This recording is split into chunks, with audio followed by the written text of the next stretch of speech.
പ്രിയപ്പെട്ട കുട്ടികളെ, dear children's, which is better എന്ന ശരാശരി അഥവാ ആവറേജ് എന്ന പാഠത്തിലെ ഒരു ചെറിയ ഭാഗം ആണ് നാം ഇന്ന് എടുക്കുന്നത്. അതിൽ ഔസേപ്പ്, അബു ഇവർ വ്യത്യസ്ത തരം different types of coconut trees ആണ് കൃഷി ചെയ്യുന്നത്. അതിൽ 20 തെങ്ങ് ഔസേപ്പിനും അബുവിനും 18 തെങ്ങും ഉണ്ട്. ഔസേപ്പിന് ഒരു വർഷം ജനുവരി, ഏപ്രിൽ, ഓഗസ്റ്റ്, നവംബർ ഈ 4 മാസത്തിൽ ഔസേപ്പിനും അബുവിനും കിട്ടിയ തേങ്ങയുടെ എണ്ണം അവിടെ തന്നെയാണ്. ഇവിടെ നമ്മൾക്ക് ഉള്ള പ്രശ്നം, ഇത് ഏത് തെങ്ങാണ് മെച്ചം എന്ന് കണ്ടുപിടിക്കണം. ഇവിടെ ഔസേപ്പിന് 20 തെങ്ങുണ്ട്, അബുവിന് 18 തെങ്ങാണുള്ളത്. അതുകൊണ്ട് തന്നെ 18 തെങ്ങുമെന്ന് കിട്ടിയ തേങ്ങയും 20 തെങ്ങിൽ നിന്ന് കിട്ടിയ തേങ്ങയും വെച്ചിട്ട് നമുക്ക് എന്ത് ചെയ്യാൻ പറ്റില്ല, ഏറ്റവും ബെറ്റർ ഏതാന്ന് പെട്ടെന്ന് കണ്ടുപിടിക്കാൻ പറ്റില്ല. കാരണം ഇവിടെ 18 ഉള്ളൂ, ഇവിടെ 20 ഉള്ളൂ. രണ്ടാൾക്കും 20 ആണെങ്കിൽ നമുക്ക് ടോട്ടൽ വെച്ചിട്ട് എത്ര നോക്കിയിട്ട് ടോട്ടൽ തേങ്ങ നോക്കിയിട്ട് ഏത് തെങ്ങാണ് ബെറ്റർ എന്ന് കണ്ടുപിടിക്കാമായിരുന്നു, ഏതാണ് മെച്ചം എന്ന് കണ്ടുപിടിക്കാമായിരുന്നു. അപ്പോൾ ഇവിടെ അപ്പം നമ്മൾക്ക് ചെയ്യാനുള്ള ഇത്തരം സന്ദർഭങ്ങളിലും നമ്മൾ ആവറേജ് ശരാശരിയാണ് കാണേണ്ടത്. അപ്പോൾ നമ്മൾ ഔസേപ്പിൻ്റെ തെങ്ങിൽ നിന്ന് ജനുവരി, ഏപ്രിൽ, ഓഗസ്റ്റ്, നവംബർ മാസങ്ങളിൽ കിട്ടിയ തെങ്ങിൻ്റെ കണക്കാണ് ഇവിടെ ഉള്ളത്. 160, 280, 200, 260. ഇത് എല്ലാം കൂടി കൂട്ടിയാൽ 900 കോക്കനട്ട്സ് കിട്ടും. ഇനി അബുവിൻ്റെത് 200, 264, 240, 160 കൂട്ടിയാൽ 864 കിട്ടും. ഇപ്പൊ ടോട്ടൽ വെച്ചിട്ടാണ് നമ്മൾ ഈ തെങ്ങിൻ്റെ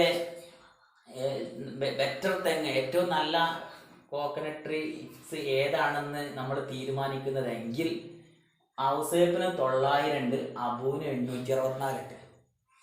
അപ്പൊ അങ്ങനെ തീരുമാനിക്കാൻ പറ്റാത്തത് എന്തുകൊണ്ടാണ്? ഇവിടെ 20 തെങ്ങാണ്, ഇവിടെ 18 തെങ്ങ്. അപ്പൊ ഏത് തെങ്ങാ ബെറ്റർ എന്നറിയാൻ നമ്മൾ എന്ത് ചെയ്യണം? ഔസേപ്പിന്റെ 900 ടോട്ടൽ 900, ആ 900നെ 20 കൊണ്ട് ഹരിക്കണം. അപ്പൊ ഔസേപ്പിന്റെ 900ത്തെ നമ്മൾ 20 കൊണ്ട് ഹരിക്കണം.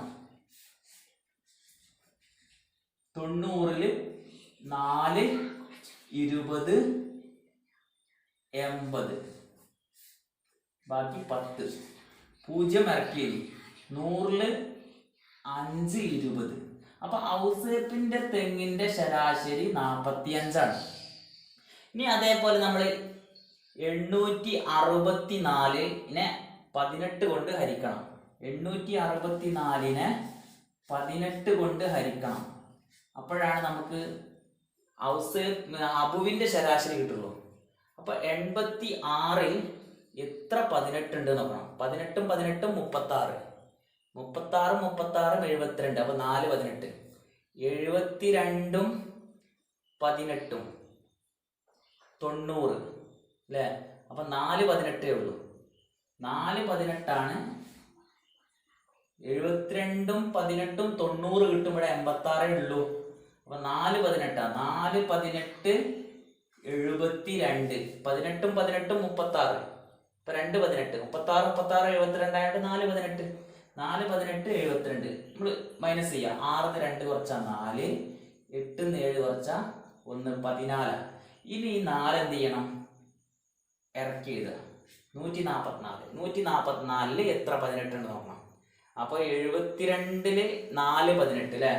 72 72 ആണ് 144. അപ്പൊ 8 18 ഉണ്ടാവും. അറിയാത്തവര് ഗുണിച്ച് നോക്കണം. അപ്പൊ 8 18 ആണ് 144. 4ന്ന് 4 കുറച്ചാൽ 0, 0, 1ന്ന് 1 കുറച്ചാൽ 0. അപ്പൊ ഇവിടെ നമുക്ക് അബുവിന്റെ തെങ്ങിന്റെ ശരാശരി 48 എന്ന് കിട്ടി. 48. ഔസേപ്പിൻ്റെത് 45. അപ്പൊ വിച്ച് ഈസ് ബെറ്റർ? അബുവിന്റെ തെങ്ങാണ് ഇവിടെ മെച്ചം എന്ന് നമ്മൾ കണ്ടെത്തി. ഇവിടെ 45 ഉള്ളൂ, ഇവിടെ 48 ഉണ്ട്. അപ്പോൾ നമ്മൾ ഇവിടെ ടോട്ടൽ നോക്കാൻ പറ്റില്ല. ടോട്ടൽ നോക്കിയാൽ നമുക്ക് ബെറ്റർ ഏതാണെന്ന് കിട്ടില്ല. അപ്പോൾ ബെറ്റർ കാണണമെങ്കിൽ ശരാശരി തന്നെ കാണണം. അപ്പോൾ ശരാശരി നമ്മൾ ഉപയോഗിക്കുന്ന ഒരു സന്ദർഭം കൂടി അവിടെ മനസ്സിലാക്കണം. ഏതാണ് മെച്ചം എന്ന് കണ്ടുപിടിക്കാൻ നമുക്ക് ശരാശരി ഉപയോഗിക്കേണ്ടി വരും. അതെ, മറ്റൊരു എക്സാമ്പിൾ നോക്കിയാൽ ഇപ്പം നമ്മൾ ക്രിക്കറ്റ് എടുക്കുക. ഒരാൾ 5 മാച്ചിൽ 500 റൺ നേടി. വേറൊരാൾ 2 മാച്ചിൽ 300 റൺ നേടി. ഇവിടെ ആരാ ബെറ്റർ എന്ന് പറയാൻ? ഈ 500 റൺ നേടിയ ആളാണ് ബെറ്റർ എന്ന് പറയാൻ പറ്റുമോ? കാരണം എന്താ, ഇവിടെ 5 മാച്ചിലാണ് 500 നേടിയത്, ഇവിടെ 2 മാച്ചിലാണ് 300 നേടിയത്.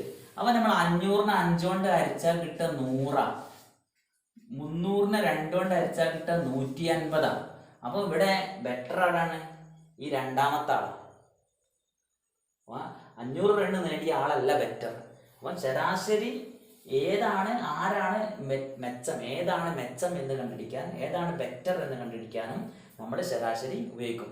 ഇത് വെച്ചിട്ടുള്ള 2 കണക്കുകൾ നിങ്ങൾക്ക് ക്ലാസ് വർക്കായിട്ട് ചെയ്യാനുണ്ട്. ഈ വീഡിയോ കണ്ടതിന് ശേഷം എല്ലാവരും ആ വർക്കുകൾ ചെയ്യുക.